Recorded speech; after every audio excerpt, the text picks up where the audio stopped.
subject. He'll hit you with some facts, empirical at that. And once or twice a week, he'll mention about his gardens. Pretty good garden, yeah, but it's not for everyone. You should also know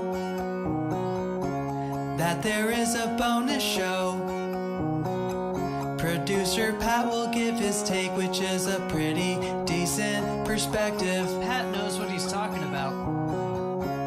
If you're thinking about joining the David Pakman Show, he's got lots of content, don't you know? Search a subject, but don't forget to add his name at the end of the subject. If you're thinking about joining the David Pakman Show. Look at that. Look at that. Look at that. Look at that. Look at that. Look at that. Look at that. Look at that. Look at that. Look at that. Look at that. Look at that. That is man in front director. What? Who thinks he's smarter than you? What? Who thinks he's smarter than you? What? Who thinks he's smarter than you? This is just Look at that. Look at that. Look at that. Pac-Man's a loser. Pac-Man's a loser. Pac-Man's a loser. Pac-Man's a loser. This is just look at that. This is just look at that. This is just look at that. This is just look at that. Alex Jones is lying to you. That might come as a shock. Pac-Man. What? Pac-Man. What? Pac-Man. This is just This is just This is just Jones has fake callers. Jones has fake callers. Jones has fake callers. Jones has fake callers. This is just This is just This is just corporate takeover, censorship, debanking, arrest, tyranny. Look at that. Look at that. Look at that. Look at that. Corporate takeover, censorship, debanking, arrest, tyranny. Look at that. Look at that. Look at that. Look at that. Corporate takeover, censorship, debanking, arrest, tyranny. Look at that. Look at that. Look at that. Look at that. Corporate takeover, censorship, debanking, arrest, tyranny. Look at that. Look at that. Look at that. Look at that.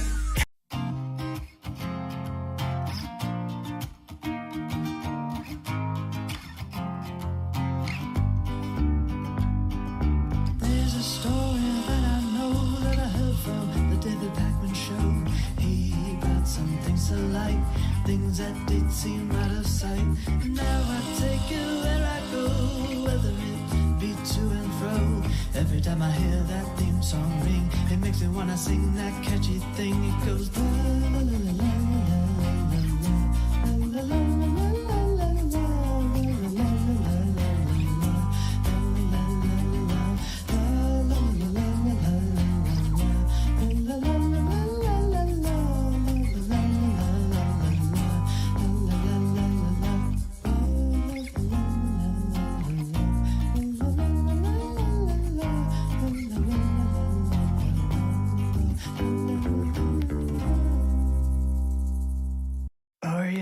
For a place to watch some news where people don't yell while wearing suits. I know of a guy who fits that bill, a progressive with political will. Watch David Pakman Show, see your political knowledge grow. Sign up for a membership now for the bonus show that's best in town. Who's the current president of the United States?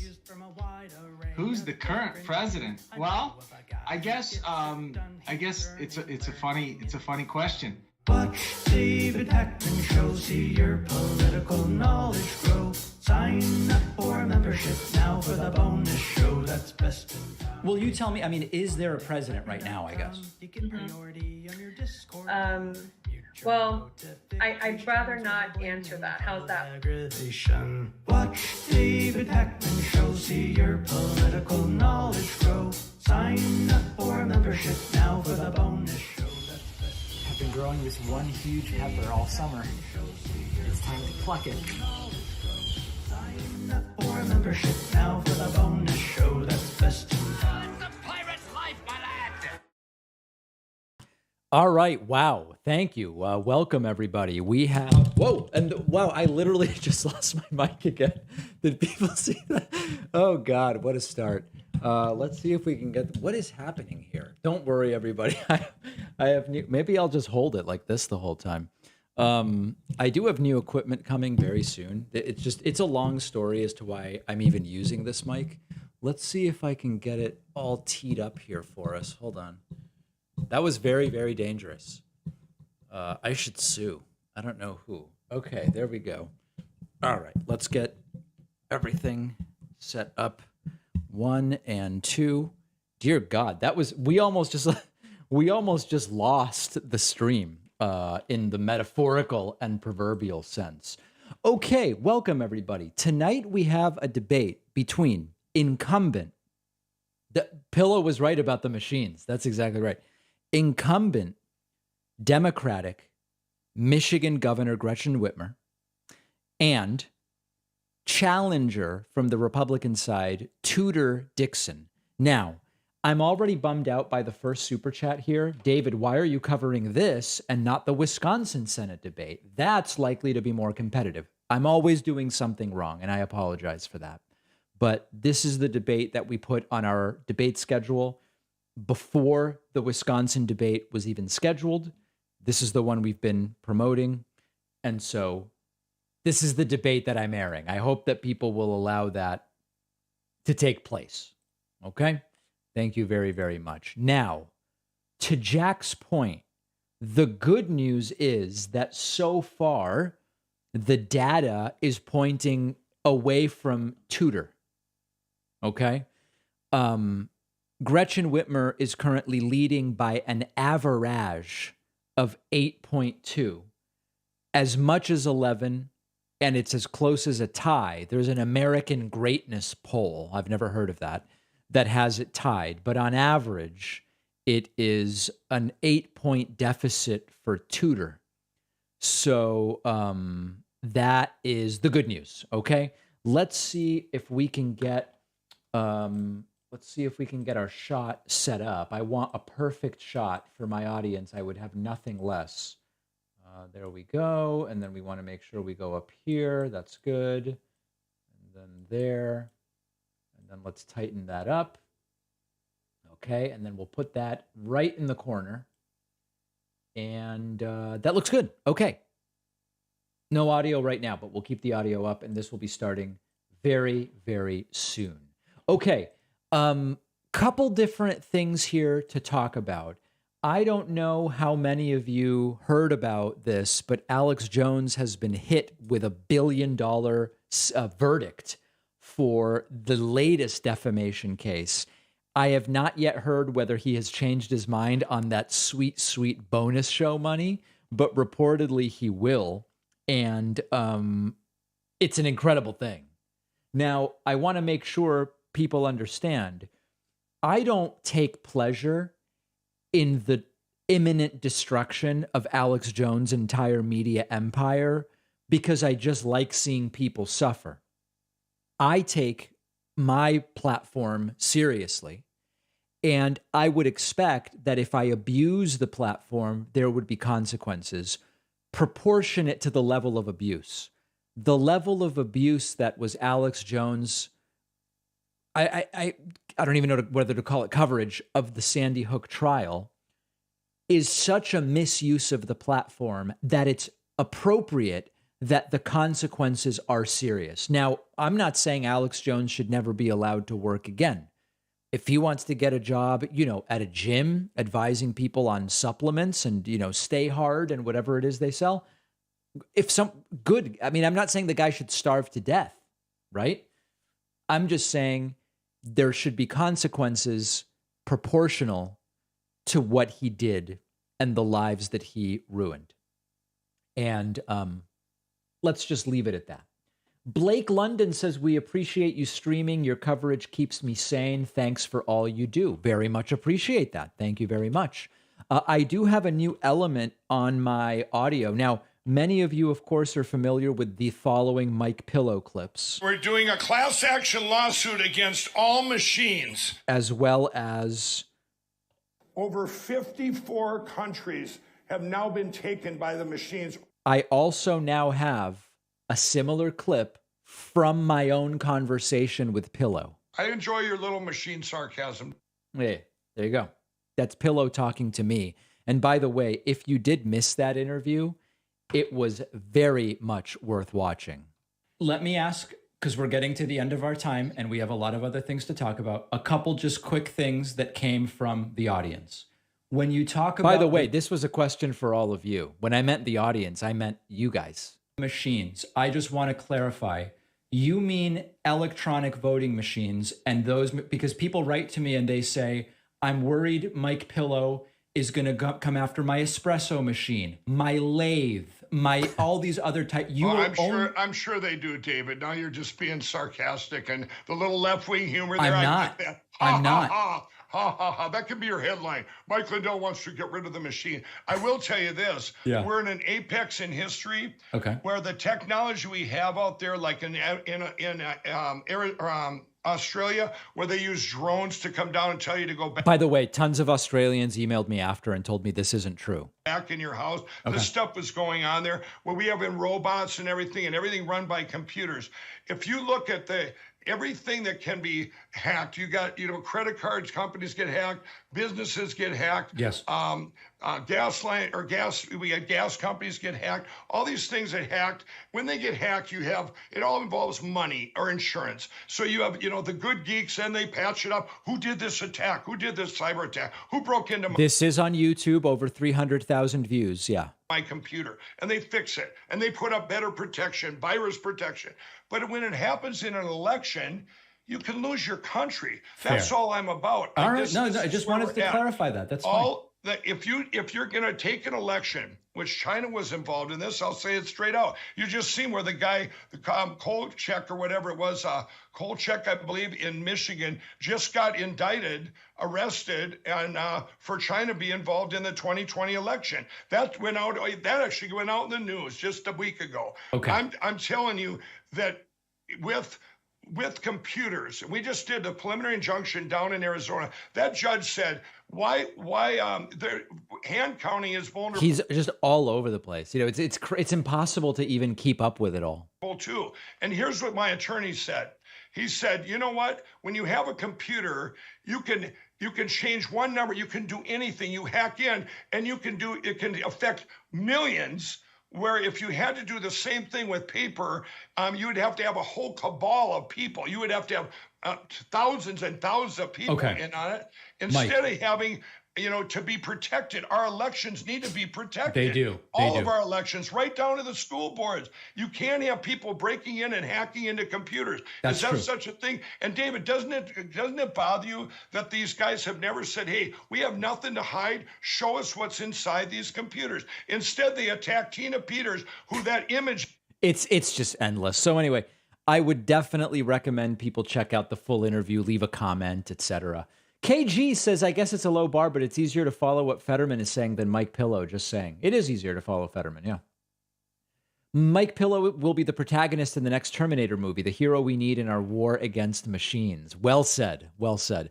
Thanks to Jason Sickmeyer for kicking us off today, gifting a subscription at joinpacman.com. I do truly appreciate that. Also, thank you to Nug Wrangler, now subscribed 37 months on Twitch. I believe that's a record. Also, thanks to Sam the Sleazebag for the Twitch Prime subscription, putting us at 3. Just a reminder, I am not trying to text with any of you. There are people in my audience getting scammed by impersonators on YouTube saying, hey, I'm David. Want to chat with me on WhatsApp? I'm not trying to chat with any of you on WhatsApp, okay? Love you. Not trying to chat with you on WhatsApp. Do not send anyone money. I'm not selling you crypto. I'm not buying crypto. I'm not texting. I'm not WhatsApping. I'm not providing any kind of technical support. I'm just hosting the show. The only way to talk to me is to call in when we take phone calls, okay? Do not fall for the scams. They are everywhere. We're reporting them as quickly as we can. Good. We got that out of the way. Now, I do have to talk to people about something very ugly that is going on right now. And part of me thinks like I should wait until there's more people on the stream, but I want to make sure I have time for this, okay? We have been permanently suspended from TikToks. Okay, I posted on my Twitter about it. We have now been permanently suspended from TikTok for our content misidentified as promoting COVID and election lies. So understand, we would post on TikTok and go, hey, here's some right-wing clown lying about the election. Here's the truth about the election. Here's a right-wing clown lying about COVIDs. Here's the truth about COVIDs. We have been banned because magats are just mass reporting our content, and the TikTok auto moderation system is not sophisticated enough to tell the difference. Now, I see people, Billy Joe, I love you, buddy, but I've got to call you out. Billy Joe on Twitch is saying, sorry, David, I care zero about TikTok. That's great, Billy Joe. We had over 200,000 followers on TikTok, hugely in the 18 to 24 age bracket. There is no other platform right now where people doing what we do are reaching people that young. I believe it's important to reach people that young, okay? You don't have to care about TikTok, Billy Joe. But the point is, if we don't reach that demographic, Charlie Kirk is reaching that demographic. And we had explosive growth. So what can you do to help? Two things. Okay. By the way, if you go to tiktok.com/David Pakman Show now, at David Pakman Show, it's gone. Just completely and totally gone. Okay. So here's the deal.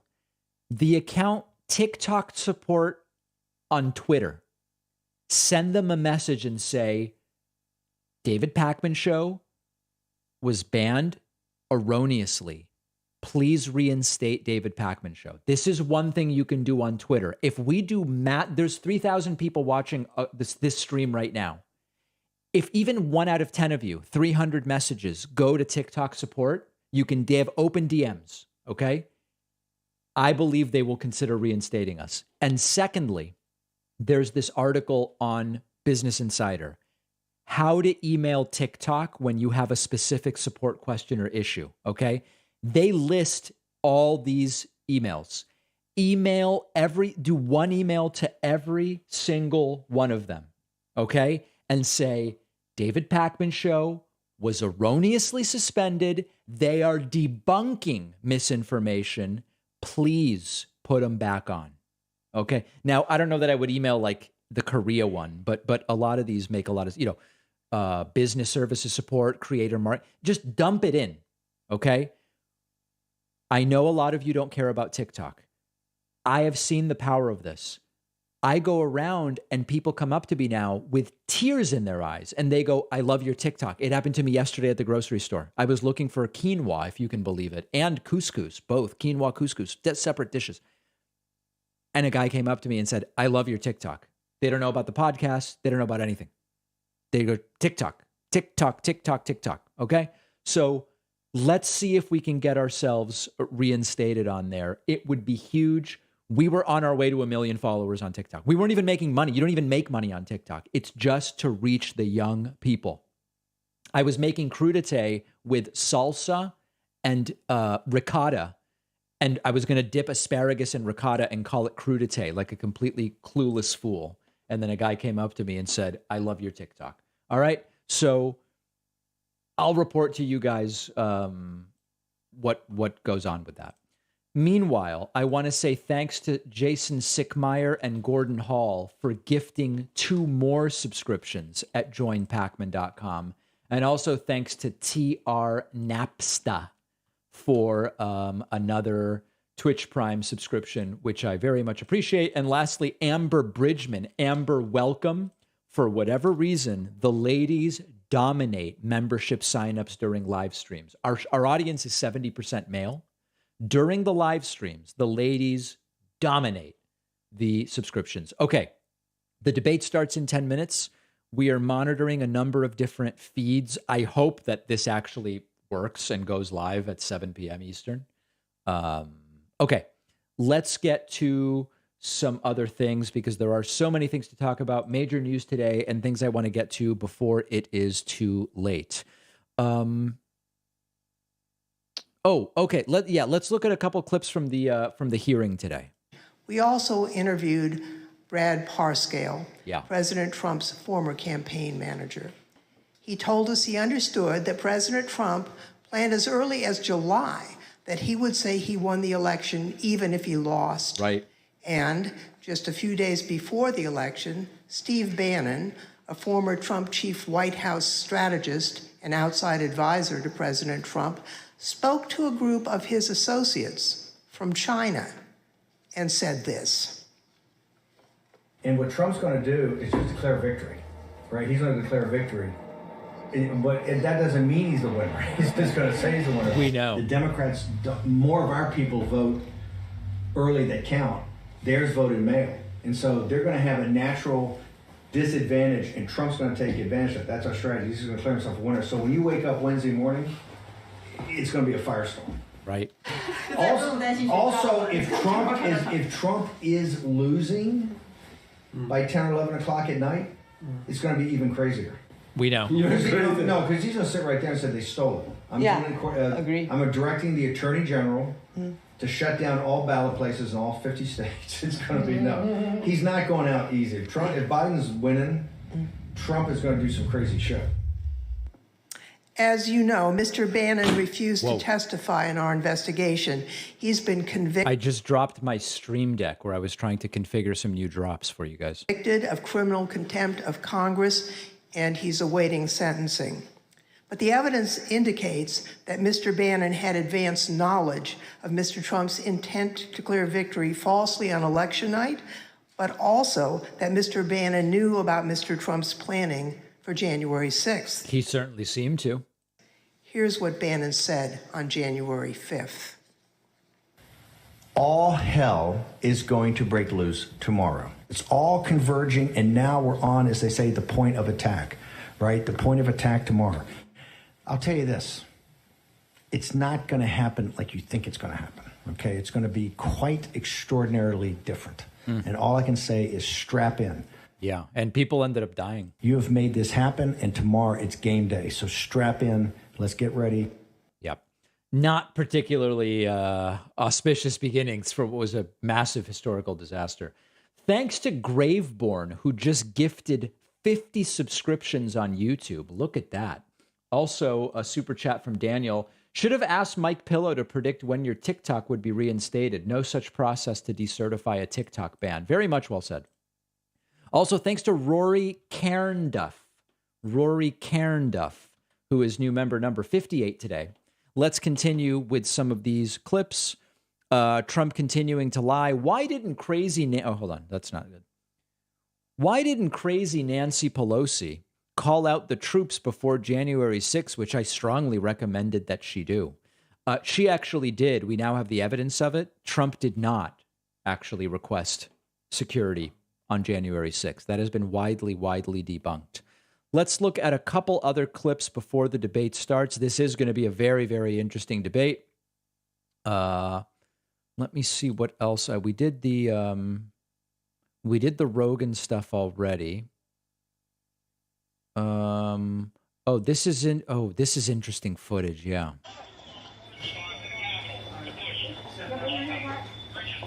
We have got to finish the proceedings, or else it will have to come convicted. Yeah. Senator Schumer is at a secure location, and they're locked down in the Senate. There has to be some way we can maintain the sense that people have that there's some security or some confidence that government. I'm not a Pelosi fan, but this footage of her commitment to finishing the process and not allowing these lunatics to get even a temporary victory, I respect it. And function, and that we can elect the president of the United States. Did we go back into session? We did go back into session, but now apparently everybody on the floor is putting on tear gas masks to prepare for a breach. Well, I'm trying to get more information. They're putting on their tear gas masks.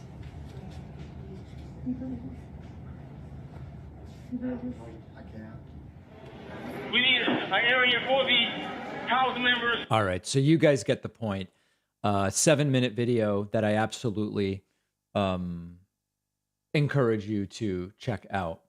NH Barrick says, play Arkansas. I forget how Trump said it. Sock draw blows. Someone sent me, you guys want to check this out? Someone sent me a blones. I think Trump the other day meant to say blood and bones, and he said blones. And Travis sent me a song. I want to use it, but the audio quality isn't very good, but I'll play a little bit of it for you here.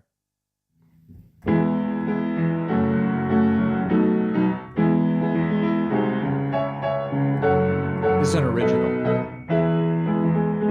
Love for his money and apathy for his wife. Stealing documents and selling them for a price. Taking democracy and stabbing it with a knife.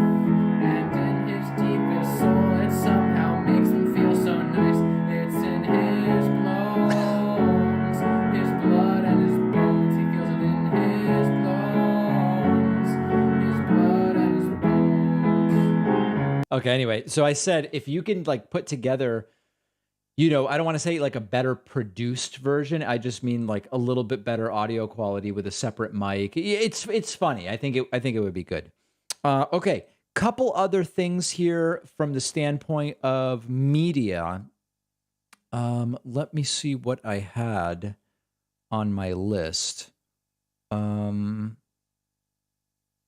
Oh, they're doing the stroke, sort of like making fun of a stroke with John Fetterman. We covered that on the podcast today. I hope you've all checked that out. Conspiracy stuff. Oh yeah, Jesse Waters just seems very deranged now. Now he has for a while, but check this out. I am impressed with the Democrats, and I don't always say that, but they are so devious, they're so deceptive. They plot, they plan, they deceive. They knew this print was going to print hot today on inflation, and they timed this perfectly. Yeah, the stock market up like 800. This is going to probably blow out the You really got to hide the fact that the stock market was up 800 points. inflation lead on the nightly news channels. And it's maybe a one-day thing, but they got what they wanted. They did it here. They did it here. It takes a little bit out of the number that dropped. And I sometimes wish that the Republicans could be as crafty as this. They were pretty crafty with the migrant flights to the vineyard, but they have to counterpunch huge. The bottom line is that everyone's losing money under Joe Biden. They're losing it from their paychecks. They're losing it from the stock market. People are losing their lives. We're losing our border. Little kids are losing their gender because they've lost it. In fact, it was actually just in those cubbies where kids put their stuff. That's where they left their gender. Man, this guy is bonkers. Really, really, really bonkers. Crafty. It's crafty. Okay. Yeah. Let's look at just a couple of, let's listen to a couple of voicemails as we wait here for the start of the debate just 2 minutes from now. What is the coupon code today? The coupon code is right up there. It's Big Voting 22. Big Voting 22. Big Voting 22. Hey guys, we just got a message from TikTok support saying your account will remain banned. Thanks for reaching out. After further review, your account will remain permanently banned. To appeal, submit an in-app ticket. But we can't do that because we're banned. We literally don't have access to the app. All right, boy.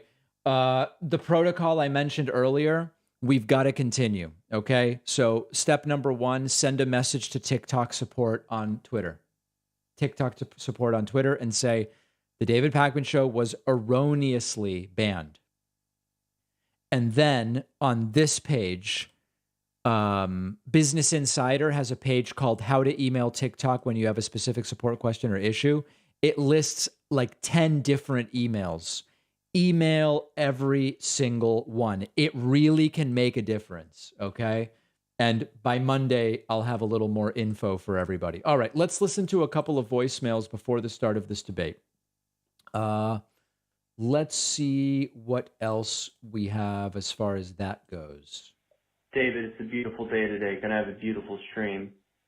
But it's not a normal stream. This one's an intervention. We need to talk about the sweater vests.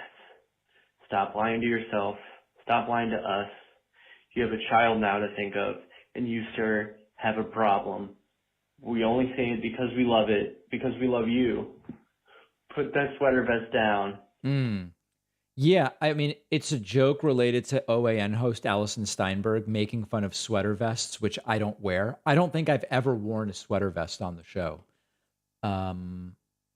Okay, let's see what else we have here.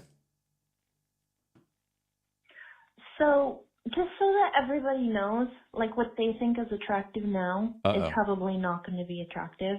I mean, that's true. I mean, beauty norms change. Whitney's right about that. And think about all of the trends and stuff that were like in the 80s or, you know, the 1600s. All of like those trending things of facial features of like, you know, this and that or whatever, like those things fade because it's like it starts to get stank on it. People start to sin. Things start to go bad. Like, oh, all right. Well, I mean, a not completely deranged message from Whitney. By the way, should I have a backup stream ready to go in case this one doesn't work? I mean, a stream called Wood. I don't know. I hope that this works, but I'm just not sure because I can tell on the Detroit Free Press. You voiced your concerns. My name is Brian Spencer, and I live in Flint. All right, good. The debate is starting. This is Tudor Dixon versus Gretchen Whitmer. And the counter will continue. If we get to 100, then tomorrow night we will have the Raphael Warnock Herschel Walker stream, which I think will be very exciting and interesting and scary and dystopian and all of those different things. The incumbent here is Gretchen Whitmer, Democratic Governor of Michigan. The challenger is Tudor Dixon. She is MAGA endorsed and Trump endorsed. And as of right now, this moment, Whitmer leads by about 8 points in recent polling. This is their first ever televised debate, which is a very, very exciting thing. Sinsu says, I don't do TikTok, but I can still email their support to get you reinstated. Love you. Thank you, Sinsu. Very much appreciated. Here we go. Debate for governor. Tonight, live from Grand Rapids and being seen and heard on our partner radio and television stations and on the web, the two major party candidates for governor. Wow. Democrat Gretchen Whitmer and Republican Tudor Dixon will debate the issues that viewers from across the state told us that they are interested in. Quickly, here's an overview of the very basic rules. Each candidate will have 60 seconds to answer each question. An automatic 30-second rebuttal will be available following the candidate's first response. After that, we move on to the next question for the next hour. The candidates' campaigns participated in a virtual drawing recently that has Governor Gretchen Whitmer giving the first 90-second opening statement. Governor, thank you for being here, and please begin. Great. Thank you, Rick, and thank you, Wood TV, for hosting us. You know, I grew up in this community about 10 miles from here. Right. I grew up in a household that was bipartisan, and we had very different perspectives, but we shared values. And that's how I know. When we stay focused on what really matters, it's a lot easier to see we all want the same things. Great schools, good jobs, safe roads, and communities. As governor, I've signed over 900 bills, every one of them bipartisan. I will work with anyone who's serious about solving problems. And that's how we made the biggest investment in state history in public education. It's how we put 170,000 Michiganders on paths to higher education and skills, tuition free. It's how we secured the future of the auto industry is built here in Michigan. We also paid down $14 billion of state debt, amassed a record rainy day fund, and not only did we not raise taxes, we cut taxes for small business. Well, I think tonight, you're going to hear a lot of divisive rhetoric and a focus on the past from my opponent. Here's what separates us. I still believe there is more that unites us than divides us. I believe in our democracy. I believe in decency, and that's what I'm going to focus on tonight and every minute I'm governor of this great state. Let's work together and build a better future for our kids. Mrs. Dixon, welcome to the debate. Thank you for being here. Your 90-second opening statement, please. Good evening, Michigan. I'm excited to be here because for many of you, it's the first time you're hearing from me directly. I want to tell you a little bit about myself. I'm a mom, I'm a wife, I'm a cancer survivor, and I'm a worker. I used to work many hours on the shop floor of a steel foundry, and I've owned a small business that was crushed by lockdowns in this state, like many of you. I also know what it is to have my children locked out of school and then have to try to get them back on track. I know how important it is to have safe communities so that we don't have to worry about our kids going out to play outside. And I'm running for governor because, quite frankly, Gretchen Whitmer has let us down. The last 4 years have been disappointing at best. Everything is more expensive. Our communities are less safe. Our job creators struggle to create jobs, and many are saying they think the American dream in the state of Michigan is dead. Our schools are getting worse, and our roads haven't been fixed. I'm sure you remember the promises that this governor made 4 years ago right here on this stage. She's going to try to attack me tonight to distract from her broken promises, her record of broken promises. But I'm going to focus on the future. I'm going to talk about how to make Michigan freer and more prosperous. Oh, boy. We're going to forge a family-friendly future. Candidates both, thank you very much. I want to move on to the first question, and it is sensitive, it's deeply personal, and it's very topical, and it's not surprising that one of the most often questions asked from our viewers was about abortion. Each one of those questions came with a point of view. It came with what people were feeling, and sometimes it was agonizing to read some of those questions. But what I wanted to truly do, is I want to get to where you are on this issue very clearly. Ron from Allendale did a really good job. He asked it pretty simply when he said, please clearly explain your views on abortion. Nice and to job, help Ron Ron get to that answer, I'm going to ask you, and I will hold you to this if I can, if you support abortion rights, I want you to tell me what, if any, limitations you would accept. If you oppose abortion rights, I want you to tell me what, if any, exceptions you would allow. Governor Whitmer, your first question for 60 seconds. This is an important question. When the Supreme Court overruled Roe v. Wade, it took away rights that we've had for 49 years, rights that I've had my whole life are now been ripped away from women and girls in this country. Michigan could revert to a 1931 law that makes it a felony, no exceptions for rape or incest, criminalizing doctors and nurses. Yep. The only reason that law is not in effect right now is because of my lawsuit stopping it. When Roe fell, Mrs. Dixon celebrated that. She said it didn't even go far enough. She said she wanted to make abortion a felony, no exceptions for rape, incest, or I can health already see where of the this is woman, going to go. and throw doctors and nurses in jail. That is too extreme. Yeah, people in chat are, We know that Just wait for Dixon's explanation here. at risk right now. I am fighting to protect our right She's to choose. nuts. Yeah. My lawsuit would have kept the law as it is. Our legislature wouldn't take action, and so now we have a ballot initiative to vote on. I will be voting yes. Governor, thank you. I hope in your rebuttal you will answer that question about any limitations. Mrs. Dixon, I want to know if you oppose abortion rights, what exceptions would you make? Yes, in her first answer, she's already being dishonest. This is obviously going to be a theme for the night. I've never said that I wanted to criminalize people. I've never said I wanted this to be a felony. She just is completely making that up. My position on abortion is clear. I am pro-life with exceptions for life of the mother. But I understand that this is going to be decided by the people of the state of Michigan or by a judge. As the governor's already stated, a judge has already ruled in this case. Please understand that the governor doesn't have the choice to go around a judge or a constitutional amendment. She will lie to you tonight and tell you that the governor can do something about a constitutional amendment. But you need to understand that it's very clearly written, and you should understand her position. It's extremely radical. It's abortion up to the moment of birth. She's already proven it with her record of voting. She voted no on a ban on partial birth abortion. That's how radical Gretchen Whitmer is on abortion, and she'll continue lying to you now. Governor, I'd like for you to define your position on abortion. Mrs. Dixon is either woefully underinformed about the office she's running for, or she's lying to you. It's that simple. A governor will absolutely impact these rights. In fact, the only right abortion is still accessible in Michigan is because of my action. This is a candidate who said a 14-year-old child raped by a family member is a perfect example of why we shouldn't have abortion rights. I've been fighting to maintain the law as it is. That's what I support, Rick. Here's the fact of the matter. To protect our rights, we cannot trust Ms. Dixon. Are there any limitations, Governor? Rick, my lawsuit would have preserved the status quo with the limitations that are on the books right now.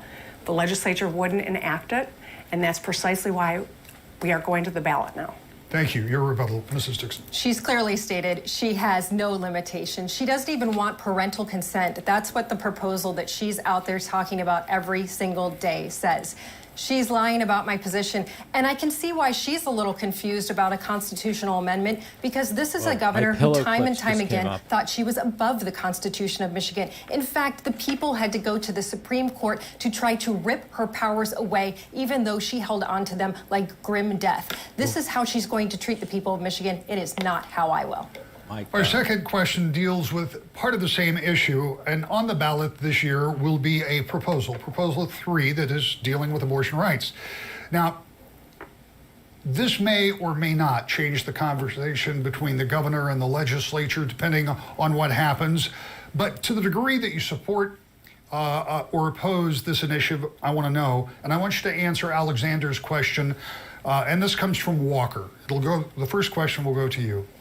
I would like to know if both candidates agree to uphold the will of the voters, no matter if Proposal 3 poses or fails. You've already spoken to this to some degree, Mrs. Dixon, but in other words, if you're elected and Proposal 3 has passed, will you do anything to try to change it or to go around it or to somehow go against that vote? You're right, Rick. I've been very clear on this, and I've made this statement multiple times. I will always respect the will of the voter. I don't believe that there are laws that I'm above. Unlike the governor here, who said on multiple occasions, if there's a law out there that I don't agree with, I think I should be able to go around it. And Dana Nessel, who has also decided to go around laws. I don't believe in that. I believe in our Constitution, and I believe in the people's right to decide. Governor, if you're elected governor and Proposal 3 fails, will you then look for other legislative solutions, or will you accept that as the will of the people? Well, I'll always accept the will of the people, Rick. But here's the fact of the matter. I still have a lawsuit that's pending in front of the Supreme Court. And so ultimately, that too will have to be decided. I think it's really ironic when Mrs. Dixon stands here and says that she will accept the will of the people. This is a candidate who still denies the outcome of the 2020 election. True. This is a candidate who will not pledge to accept the outcome of the November 8th election. Correct. So for her to stand here and say she will respect the will of the people when she has not even embraced the outcome of a last election or pledged to embrace the outcome of a future election, nicely done, tells me we cannot trust what she's saying. Good. These are fundamental rights. We cannot make any assumption that a Dixon administration would fight to protect women's rights, women's access to health care, and families who are trying to grow their family through IVF is one additional example. Correct. A 30-second rebuttal and plenty to talk about there. Yeah, if we're talking about protecting women, then we should go through a few of the vetoes that the governor has had recently. Vetoing safe housing for pregnant women. That's pretty tragic. Also, vetoing any grant funding for parents who just want to... Was the safe housing for pregnant women someplace where they talk you out of abortions? Pregnancy centers, because she said they offered information on adoption. That's not exactly family friendly. So once again, the governor is being dishonest with you. She wants abortion to be your only option. 30-second rebuttal, Governor. That's ridiculous. Like so much of what I think we're going to hear tonight, we know what the law is. We know what women demand and women require in their reproductive health care. We also know what this candidate for governor has said about abortion rights, about ripping rights away from our future generations of women and girls. The most important economic decision a woman will make in her lifetime is whether and when to bear a child. This candidate for governor wants to rip that away from her. Candidates, we're going to move on, and this is going to be the first of our video questions. As you know, we ask our viewers to submit questions, and a few of them we reached out to and asked them to record the verbatim of what they asked us. And this first one, it really struck me because each of us have kids in public schools or in college, and Carson from Grand Rapids has an important question that I feel certain is shared by many of us and many of his peers. You can see it right over here.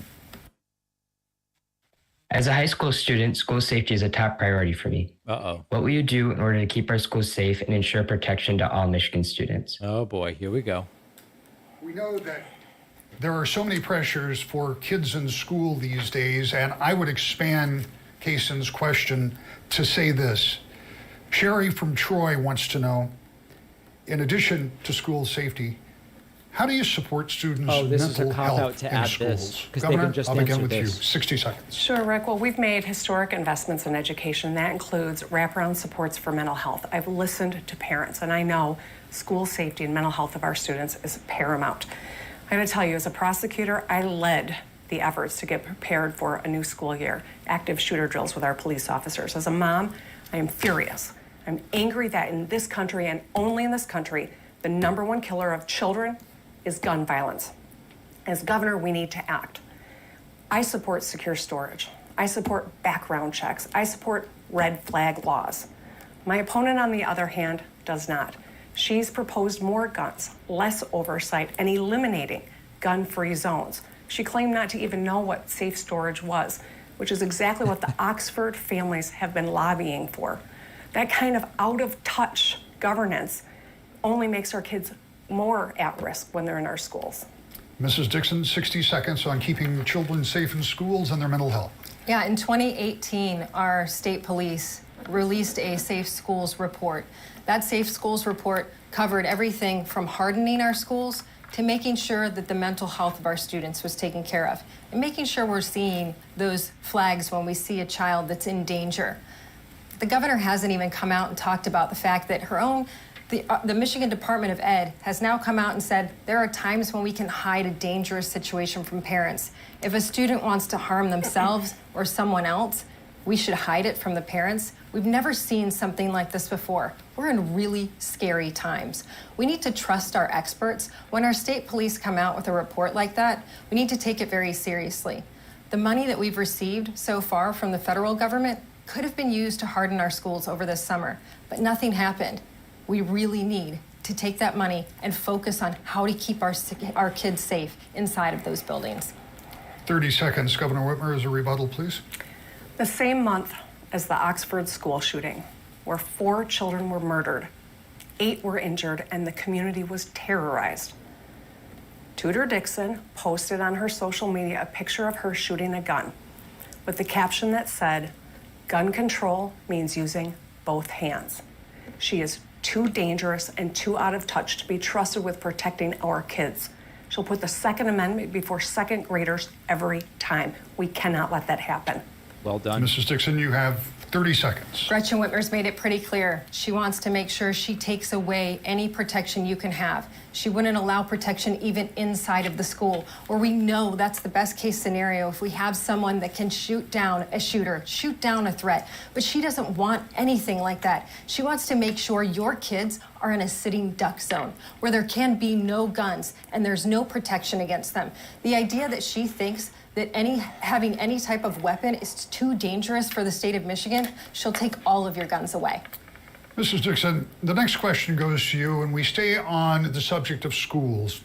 And this is rather broad because, again, it's a subject that we got so many questions about, and I couldn't get every nuance in there. So I want you to talk about your view of education, how schools should operate, how you think that should work. But Patriotic included in that, education. we know that Michigan's public schools are always an issue in a governor's race, and the same is true now. I want you to tell me within that discussion of your view on schools, the specifics as governor that you'll work to ensure that the best possible outcomes for all students in public schools are achieved, not just in the high-achieving schools, but in some schools that we know are struggling. Sure. In our schools right now, we're seeing that we have incredibly low reading scores. We've talked about this for years, but after the pandemic and kids being out of school for almost 2 years, we've gone through a crisis and we don't have an opportunity right now to catch our kids back up. Michigan is one of the only states where the governor didn't immediately implement a tutoring plan for our students. We've talked about 25 hours for every child to make sure they get back on track. We need to get our kids back to reading and back to the basics. Right now in Michigan schools, as you're seeing on the news, parents are really concerned about what their kids are being taught with this sex and gender theory and not teaching them to read, write, and do math. There it is. We've made it very clear. We want parents involved in the child's education, and we want to go back to the basics, making sure our kids know how to read, write, and do math. From kindergarten to 3rd grade, they're learning to read. From 3rd grade on, they're reading to learn. If they're missing that crucial step, we're robbing them. Governor, let's hear what you have to say about that and how we make sure that all students have, as clearly as possible, the same opportunities in all of our public schools. Absolutely. I love this question. 5 generations of my family went to Michigan public schools. I went to Forest Hill schools right down the road. This is personal for me. I know that an education is what levels the playing field and creates opportunity for every person. And that's why I worked with the legislature in a bipartisan manner, and we delivered the biggest investment in public education in Michigan history. We closed the gap between districts. We ensured that we've got wraparound supports, whether it comes to mental health supports or tripling the number of literacy coaches. We're dropping class size and luring great people to go into teaching. That is how we ensure that all kids have a great education. We are making great strides. There is certainly more good work to do. We want to be a top 10 state when it comes to literacy, individualized tutors. But I need you to know this.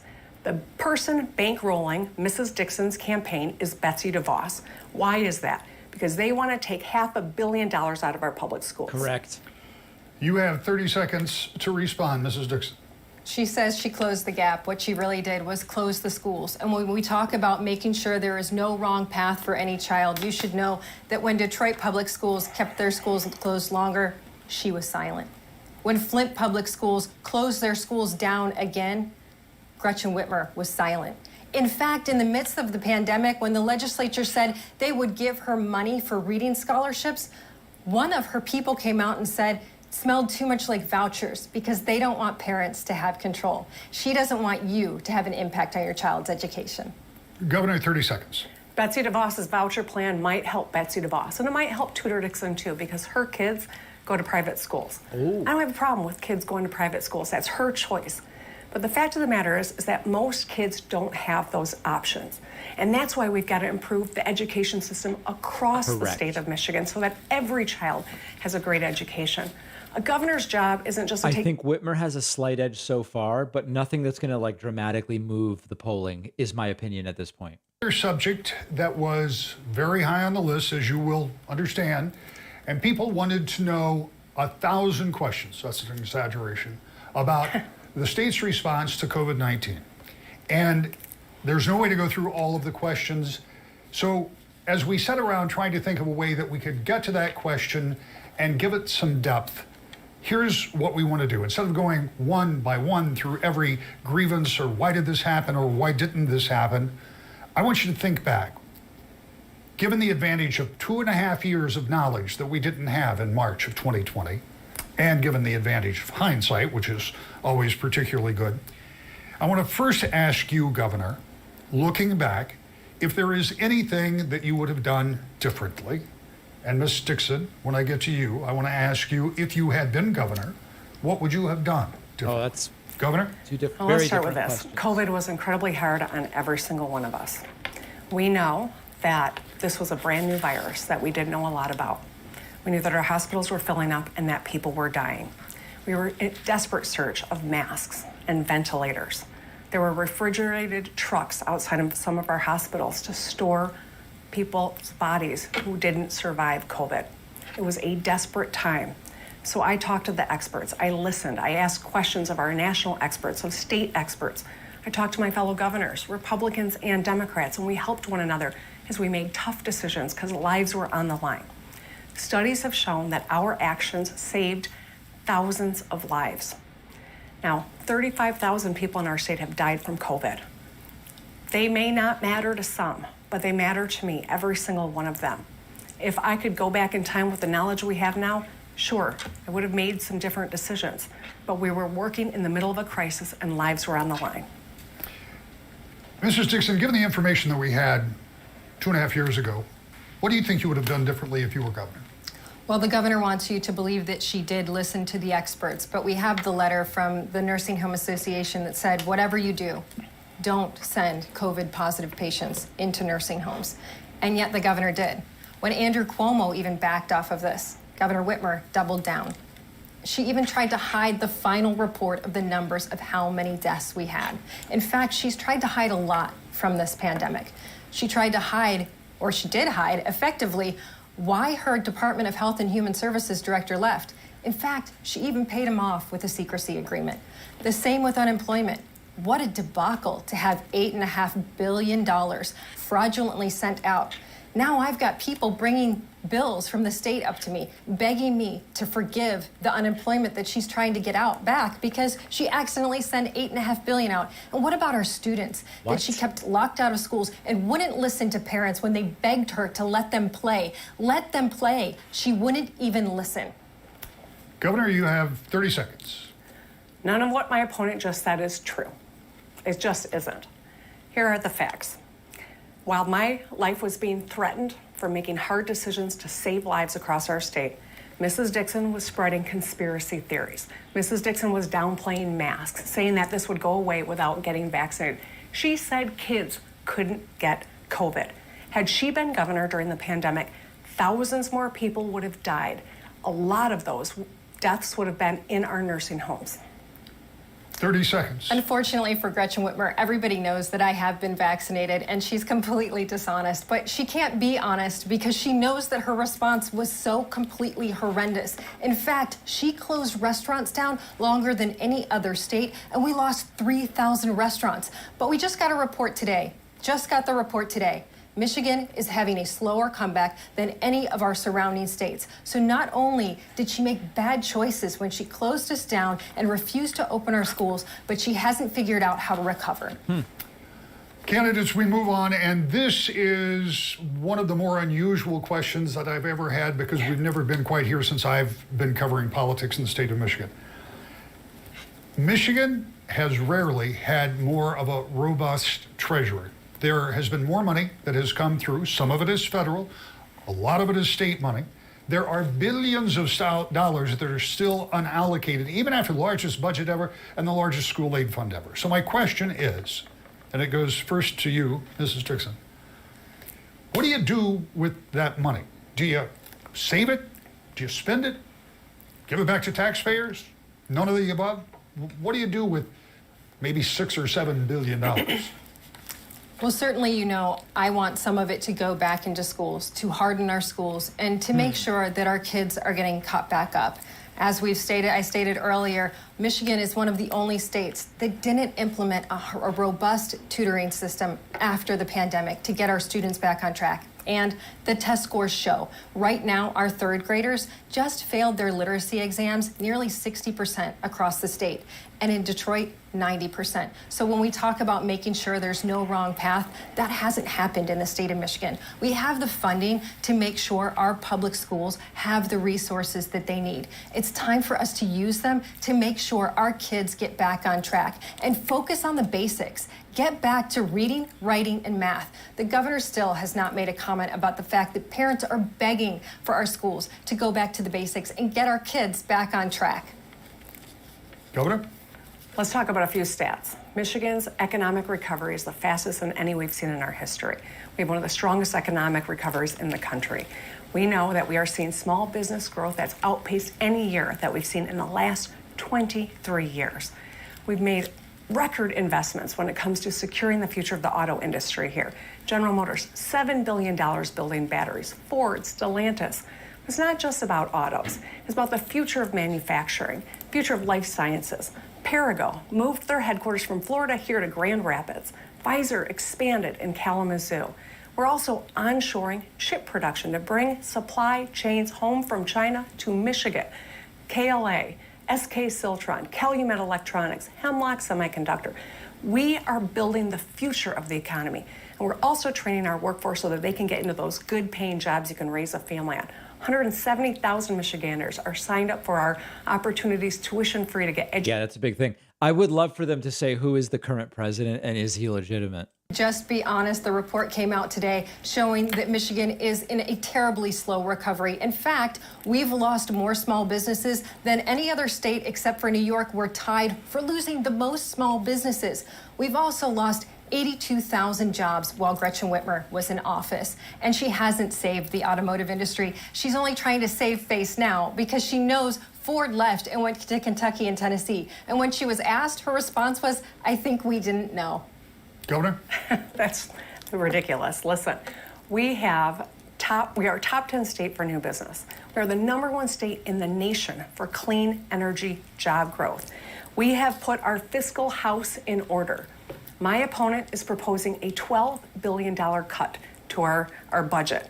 She likes to say she has business in the steel industry, but in a time when that industry had record profits, her company didn't pay the gas bill, didn't pay the trash bill, didn't pay their employees, and got sued dozens of times by other businesses they didn't pay either.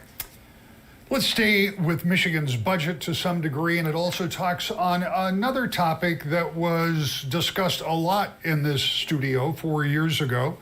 And we'll go to you, Governor, first with this. There has been more money put back into Michigan's budget for roads. Some of that came from bonding you did early on. Some of it's coming from the infrastructure package. But here's the problem. Michigan roads, all roads, but Michigan roads always need to be fixed. It's a perpetual type of thing. And I thought John from Muskegon came up with a great question because he worries about this. He says, with the current push towards electric vehicles, are the gas taxes going to be raised even more to pay for road repairs since the EVs aren't paying for gas tax? My question is, are we going to need a new revenue stream and maybe even a new distribution formula for funding roads going forward? I'd be shocked if either has thought John about is this. brilliant. He's making an observation that is really smart, and I appreciate that. You know, we listened to people as I got all across the state of Michigan when I first ran for governor. And we know that when you've got to replace the rims on your car, it's money out of rent or childcare. This is a fundamental for Michigan families. And so we've already rebuilt 13,000 lane miles, 900 bridges. There are orange cones and barrels all over the state because we are fixing the dam roads and moving dirt.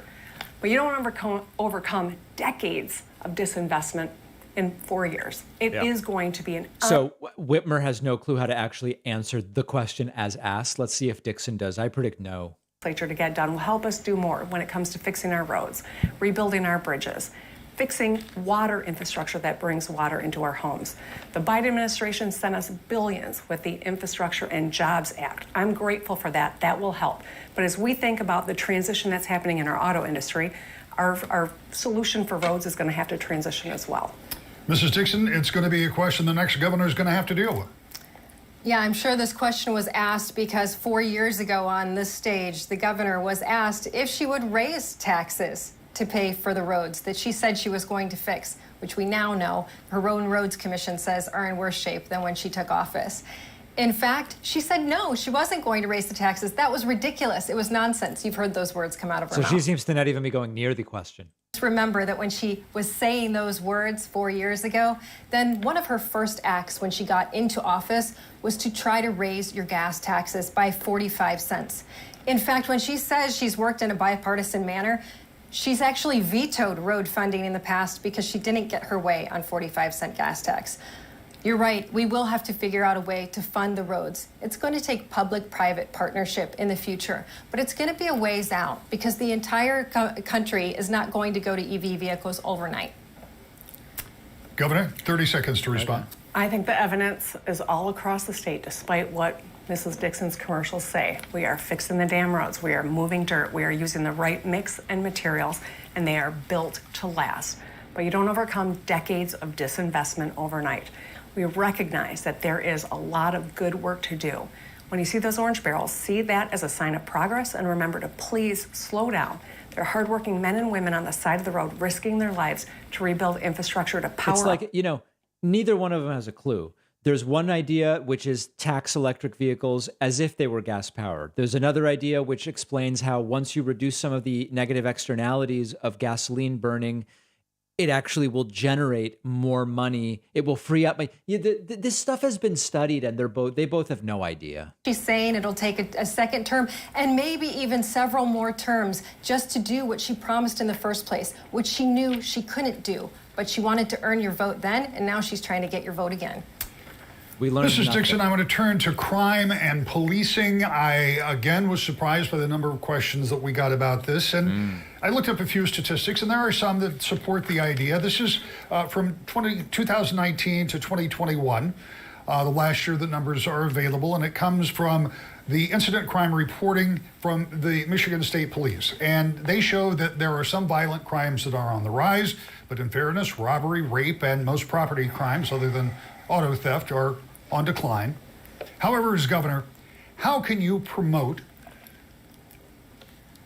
a reduction in crime? And what is your view on the question from a viewer in Grand Rapids who says, and by the way, this has been thrown around in this campaign, so I thought it was appropriate. Knowing that there still continues to be a defund the police movement out there, then what is your plan to rid our state? The framing of this question is pathetic. Neither candidate wants to defund the police. Almost nobody wants to defund the police. I mean, come on. Important question, because we know the governor came out and said that she supports the spirit of defund the police. In fact, we know that when we were all locked down, she went out and marched with folks who held up signs that said defund the police. I'm actually endorsed by the largest police union in the state, the Police Officers Association of Michigan, and more than 24 sheriffs, including Democrats, because they are so upset about the fact that the governor doesn't support them. This is a My joke. plan will put $1 billion new into policing to make sure they know they're supported, but also to recruit and retain new police officers. It's so challenging to bring police officers to a state where the chief executive officer has supported defund the police. We're going to make sure that not only are they supported, but they have the tools they need, they have the technology they need, and they have the mental health help they need. And they will always know that a Dixon administration has their back. We will never defund the police. Governor, 60 seconds. My opponent is long on rhetoric and short on facts, and that's okay.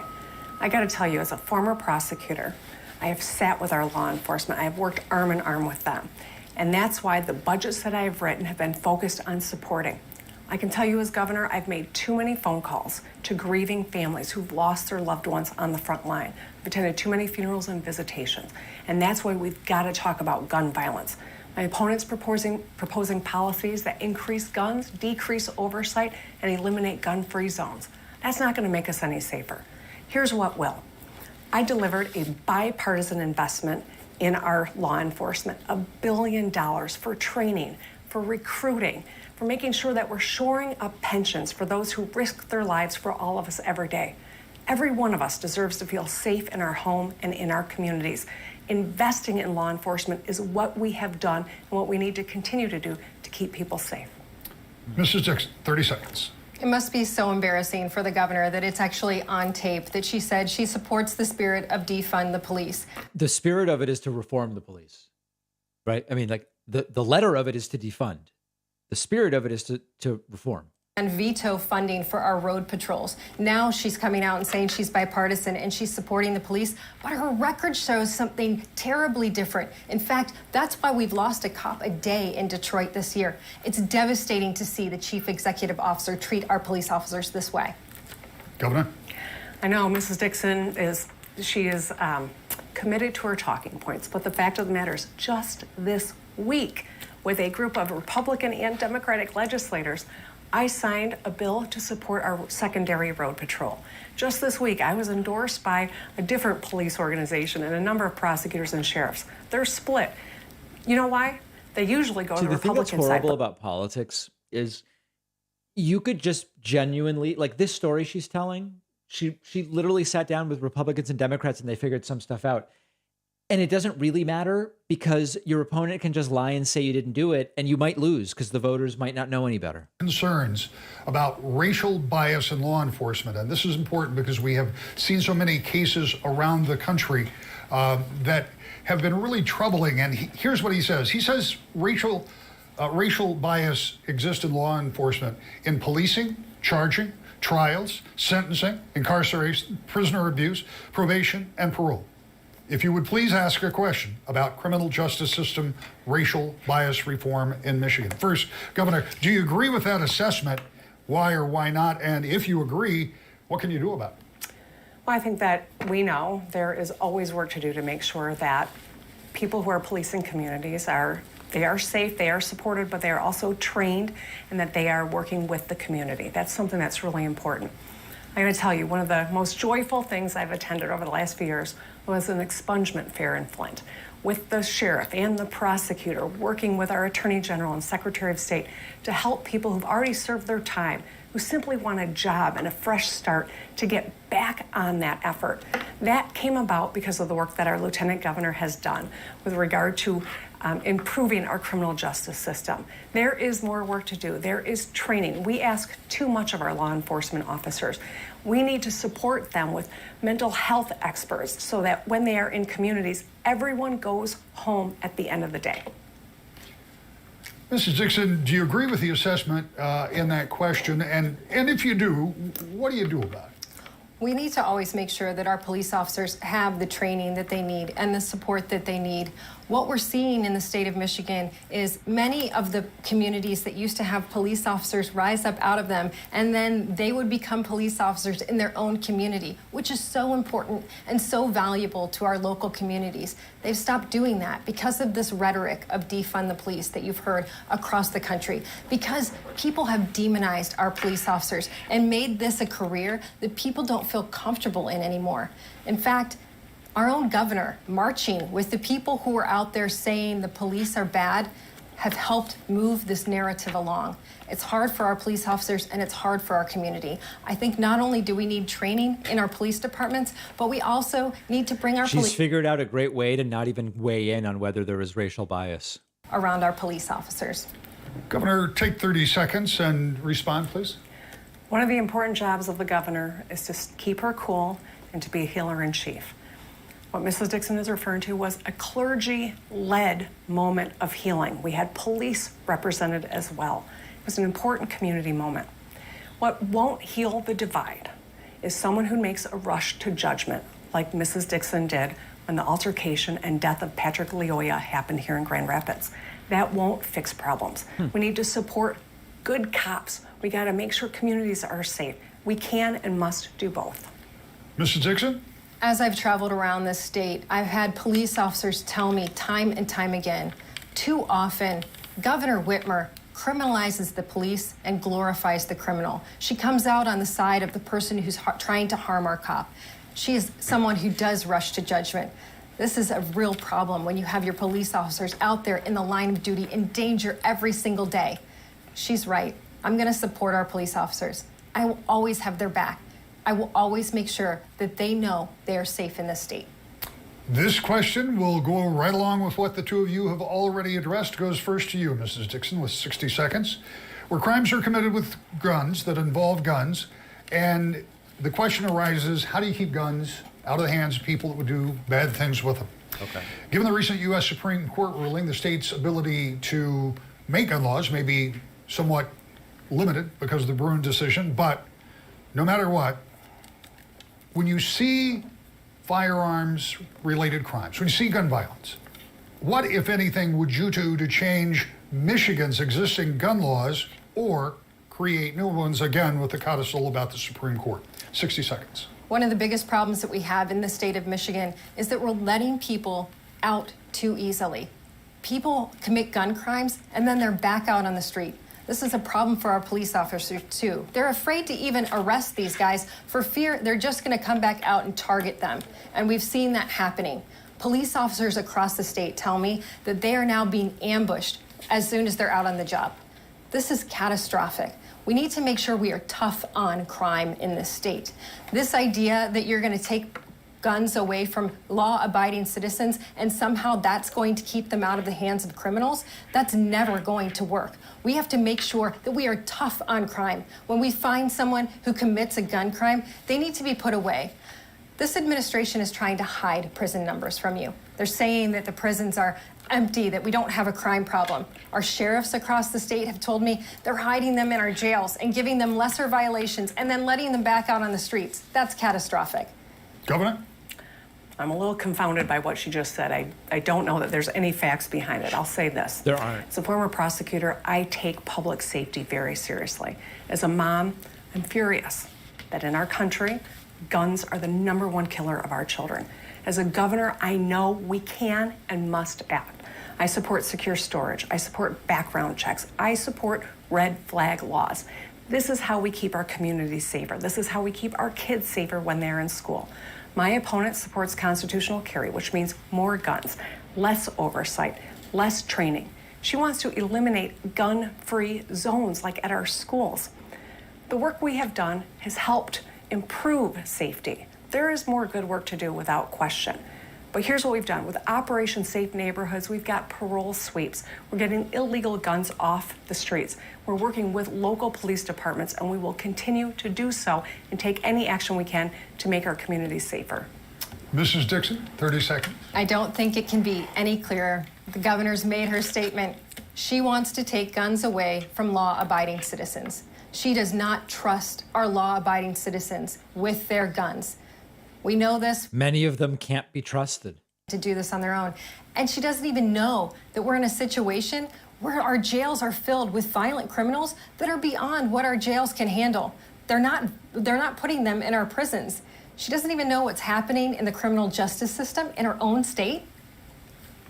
Governor, we're going to go to you, but I'm going to ask the control room to reset that clock. That was distracting. My apologies. Governor, please, 30 seconds.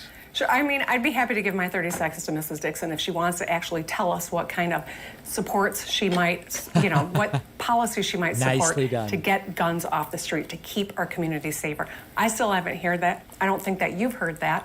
And I think every one of us deserves to know, what is the plan to get guns out of our communities? All right.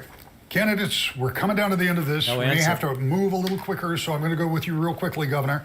Let's talk a bit about the economy. We touched on it earlier a little bit, but one of the questions we heard was like this, and we heard it a lot, like this one from Paula in Grand. It's funny to say move more quickly when the debate moderators control the time and stuff. To do with the high inflation if they're elected.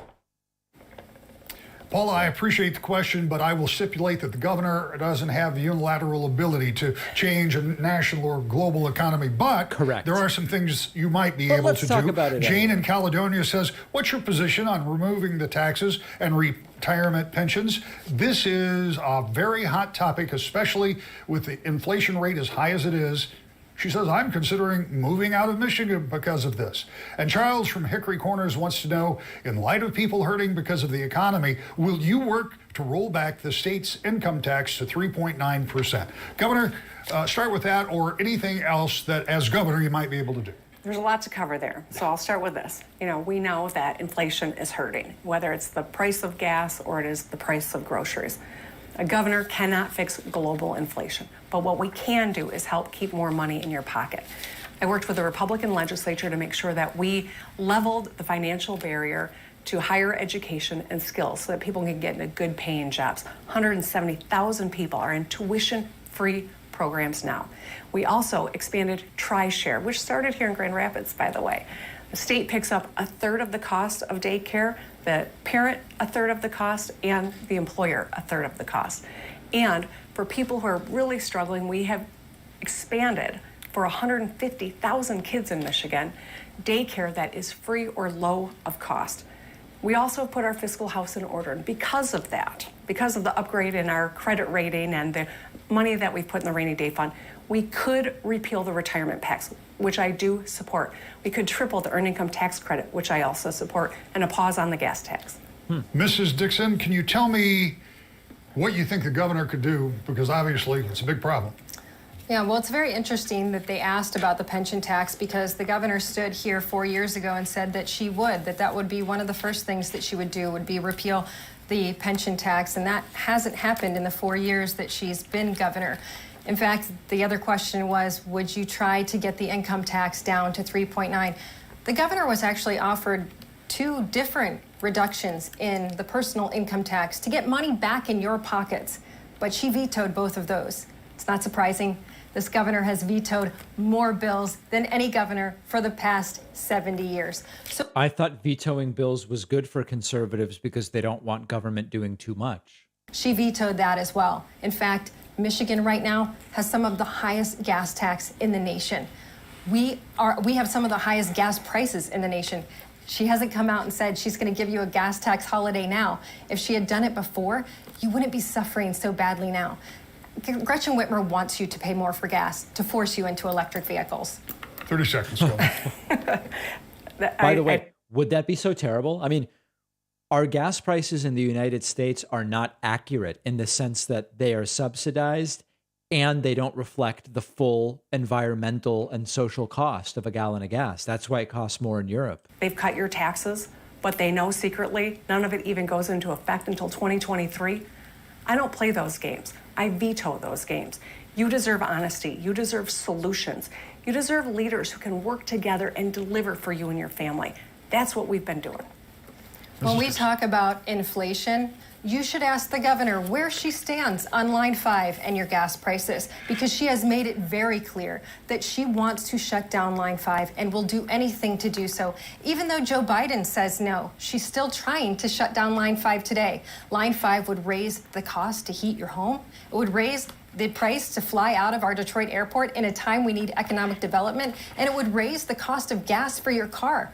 But she doesn't care about money in your pocket. She likes the political benefit. Candidates, we've come to the final question in our debate. Wow. We will have enough time to complete it, but I need you to stay on time. 2019, the legislature passed, the governor signed reform of auto no-fault insurance. It came with a promise of lower premiums and choice in the coverage that you had. A $400 rebate from the Catastrophic Claims Association followed this spring. One of the consequences was a reduction in attendant care. That's for long-term health care for people who have been injured. Now, this is going through the courts. It's going to go to the Supreme Court, but it cut those payments by about $45, which had a real impact, obviously, on families that depended on those. And Heather in Spring Lake wants to ask this. I would like to know what each candidate is going to do about fixing the auto reform bill for the injured victims that were injured before the auto reform. My son was injured in 2014 and has been affected by the auto reform bill. Mrs. Dixon, 60 seconds, please. Well, as you said, there is a lawsuit in the courts right now, and we're seeing that they're saying that this was a contract that has to be upheld. And so that is very good news for the victims of this situation. But we probably need to talk to the legislature to see if we can go further. There's always bills where there's unintended consequences. We're losing a lot of our healthcare workers because of this. We have the opportunity to work with the legislature to see if there's something that we can do. The governor will tell you. If only there was some other system we could have for health care wherein this wouldn't be a problem. Giving you the bill. You're going to end up paying $48 back for every vehicle because this was too fast. She knew that these victims were looking for compensation, but she still gave this out to try to buy your vote. That's what she's doing at the end of this election. Governor, 60 seconds. I'm sure my opponent knows that the Republican Party controls both chambers of our legislature.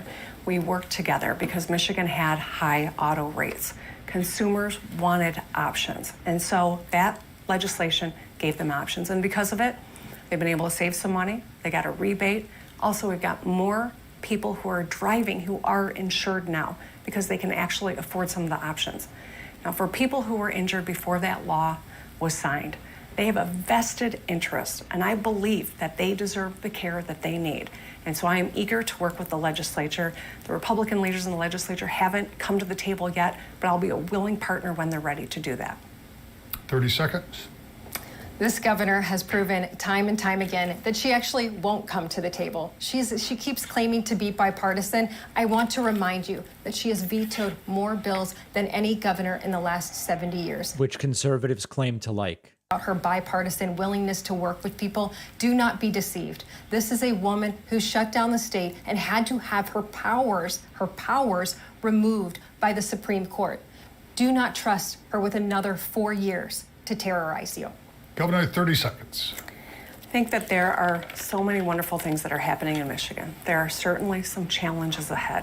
I will continue to work with anyone who wants to solve problems. Not just score political points with rhetoric, but actually come to the table with alternatives. I've heard a lot of complaining and grievance tonight. What I haven't heard is alternative solutions.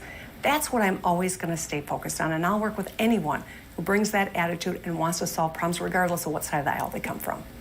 Candidates, we have come to the end of the question part of our debate. I thank you all for addressing those issues and highlighting some differences between the two candidates. It's good for the folks who are getting ready to vote. You've got 90 seconds left. Governor, you have the first closing statement. Make your case. Well, thank you, Rick, and thank you all for tuning in. This election is a choice about our future, and I will always welcome honest dialogue. I think what you heard from my opponent tonight is divisive rhetoric to pit us against each other for her own political gain.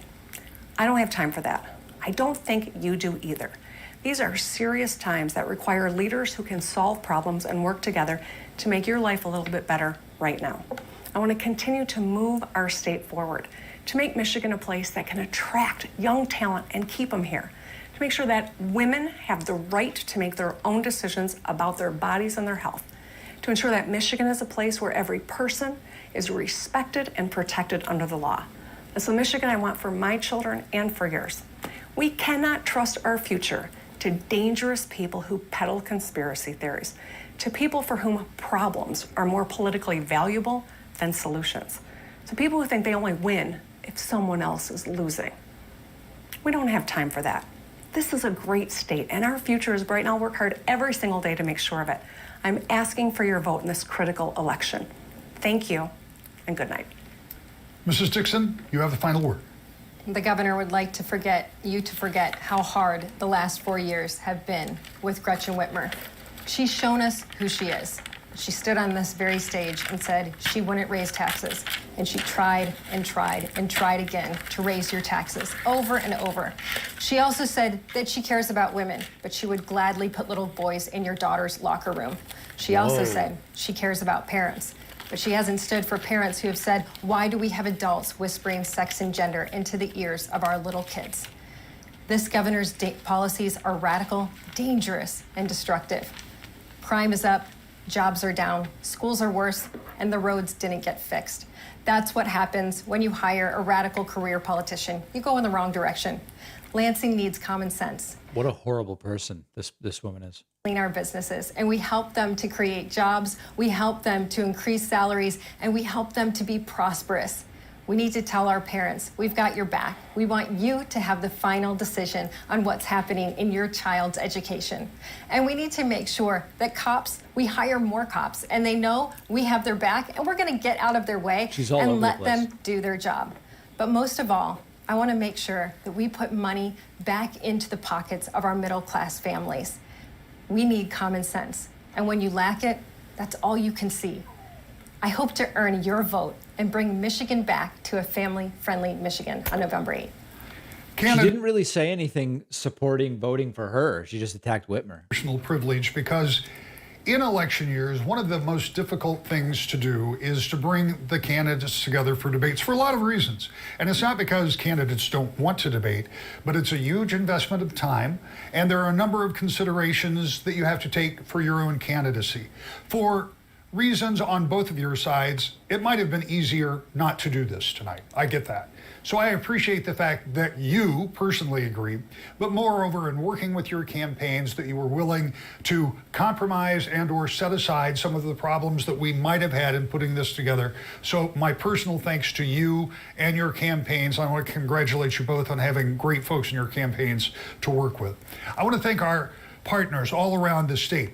One of the important things about doing a debate, and as you may have noticed for the past hour, there have been no commercials. This isn't about profit. This is about information. We feel it's vitally important, but it's even more important to have the cooperation of those partners all over the state. All right, so doing sponsors. Thank you to S-Prez for 37 gifted subscriptions, getting us right to 100.